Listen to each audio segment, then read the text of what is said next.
Bueno, en este apartado lo que te voy a mencionar es la materia y sus propiedades. Te voy a ir diciendo poco a poco qué es lo que vas a ir haciendo en tu diapositiva, ¿sale? Primero que nada, gracias por estar aquí. Vamos a empezar primero. Necesitas poner estados de la materia. La materia es todo lo que ocupa un espacio, por ejemplo, un lápiz, el agua, etcétera. Las cosas que son materia, por ejemplo, el amor, olor, el cansancio, etcétera, son términos y no ocupan espacio, ¿sale?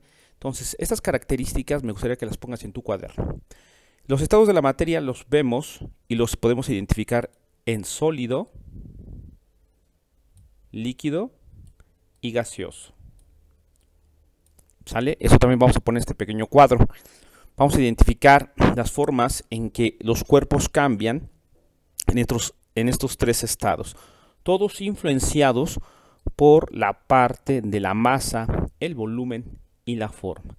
Esa es la estructura que visualizamos en estos cambios de lo que es la materia. ¿Sale? Lo vas a poner ahí. Después pasamos en la siguiente diapositiva, que nos muestra lo que es la teoría cinética de lo que es la parte de la materia, ¿sale? Vas a poner esa diapositiva y me gustaría también que englobes este pequeño cuadro que se menciona ahí, ¿sale? Todo ese pequeño cuadro. Obviamente ahí nos menciona cómo podemos identificar esta teoría. Nos dice que la materia está formada por partículas. Las partículas tienen dos propiedades, son muy pequeñas, ¿sale? Y también siempre están en constante movimiento, ¿sale? Punto número 3, teoría cinética y estado de la materia. Aquí más que nada me gustaría también que englobes esta particularidad de cuadro. En la teoría, en los estados de la teoría cinética que obedece al movimiento, recuerda que las partículas tienden a vibrar dentro de la materia y recordemos que la materia es todo lo que es tangible, lápiz, cuaderno, piedra, etcétera, etcétera.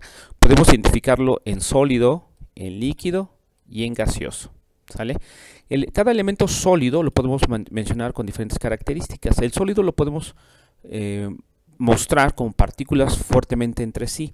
El líquido tiene sus características propias y el gaseoso también tiene las mismas características, ¿sale?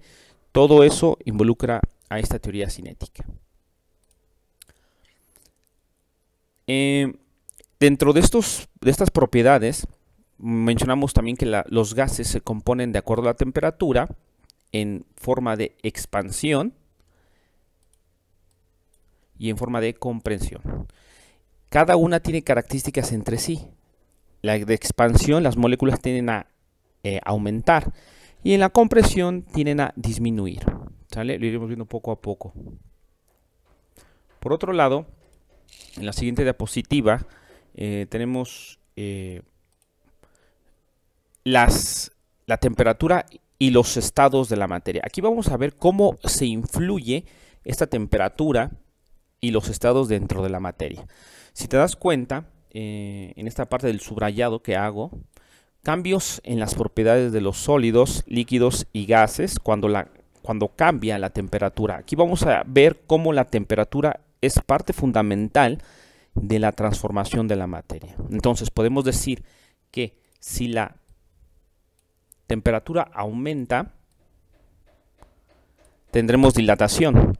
Si la temperatura disminuye, tendremos una contracción. Obviamente esto lo podemos identificar dentro del esquema cuando aumenta el volumen y aumentan las partículas. Aumenta el volumen y aumentan las partículas. Y tenemos varios ejemplos aquí, ¿sale? El líquido, los gases y los sólidos.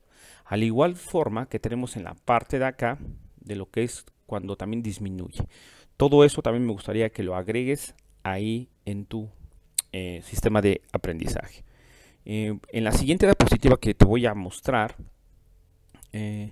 nos menciona la siguiente característica. Esta diapositiva simplemente es la forma en que se expanden y se comprimen los gases. Esto lo iremos viendo poco a poco. Es una teoría de la temperatura constante. En esta diapositiva no vamos a hacer nada, ¿sale? Pasamos a la siguiente. Aquí, 5. La temperatura y los cambios del estado de la materia. Este pequeño cuadro, aquí mostramos cómo, obviamente, existe esa sublimación, ¿sale? Que se comporta también como fusión y lo que es la vaporización. Todo esto tienen elementos que se forman dentro de lo que son el sólido, líquido y gaseoso. Cada uno tiene a transformarse y regresar a su estado original. Este cuadro también es muy importante tenerlo dentro de nuestras competencias, ¿sale? En la siguiente diapositiva y última, a mí me gustaría que hagas énfasis a este ejemplo. Cada sustancia